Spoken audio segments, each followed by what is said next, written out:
Hello and a very warm welcome to you all. Today, we're going to dive into something really deep, a question that people have wrestled with for centuries. What is the true nature of power? We'll be taking a look at how this is explored in the Quran, which offers a pretty unique perspective on how human ambition, our own mortality, and a higher authority all fit together. So, let's get right into it. Just think about that for a moment. We see it all around us, right? People spend their whole lives building things, gathering wealth, chasing influence. But the text we're digging into today gets right to the core of it all with this one simple question. It's really challenging us to stop and think about what actually lasts, what truly endures beyond our own short time here. So, where do we begin? Well, first, we're going to look at the foundational principle the text presents. This really sets the stage for everything else by defining where ultimate power, ultimate authority really comes from. The starting point is this simple but wow, incredibly profound concept.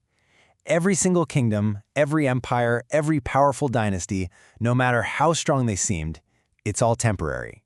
The text suggests that all the power we see in the world is, in a way, just on borrowed time. And this core idea is anchored by this powerful verse. This is where we get the concept of what you might call a divine audit. The argument is that since all dominion, everything, ultimately belongs to Allah, any power a person might have is basically on loan, and someday it's going to be accounted for. But the text doesn't just leave this as some lofty, abstract idea. Not at all. It grounds it in reality by turning to history itself for the evidence. According to the source, if you look closely at the rise and fall of great civilizations, a very clear pattern starts to emerge. Time and time again, powerful nations are sent guidance, and their response to that guidance, the text argues, is what directly seals their fate. And this cycle is laid out as a recurring story of cause and effect. First, a nation rises and becomes incredibly powerful. Then, divine guidance arrives, usually calling for humility and gratitude. But often, out of pride, that guidance is rejected. And what happens next? Well, consequences follow. The text is telling us, look around, this pattern is woven throughout human history. All right, so let's look at the first case study the text gives us, the story of the prophet Noah. It's presented here less as a story about a flood and more as this extreme, almost unbelievable example of persistence in the face of incredible resistance. 950 years.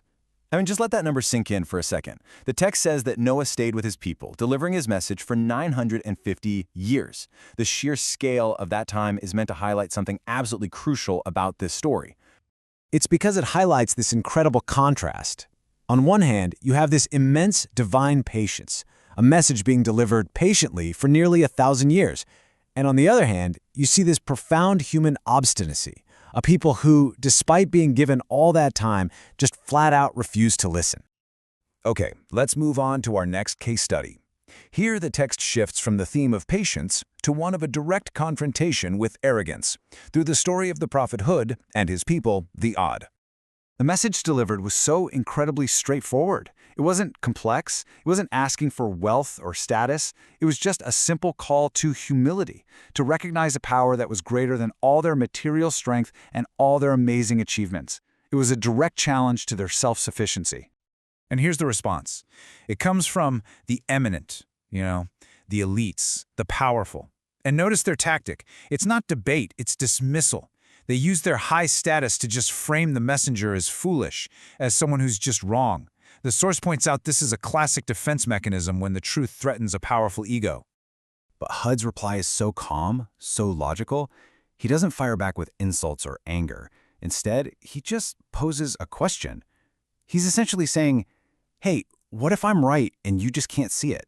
What if your own perspective, your own pride is what's obscuring the truth?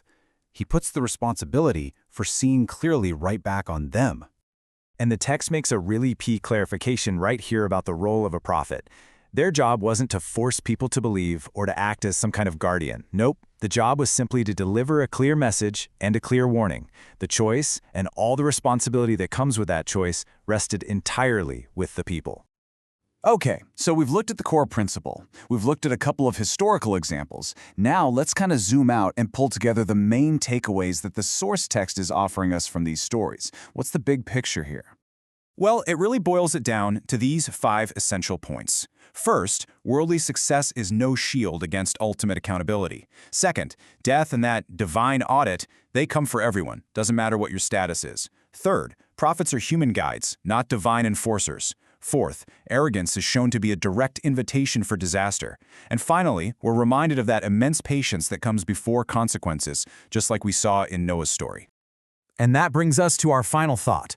The entire text seems to frame power, wealth, and influence not as rewards, but as tests, which leaves us with this crucial question to reflect on.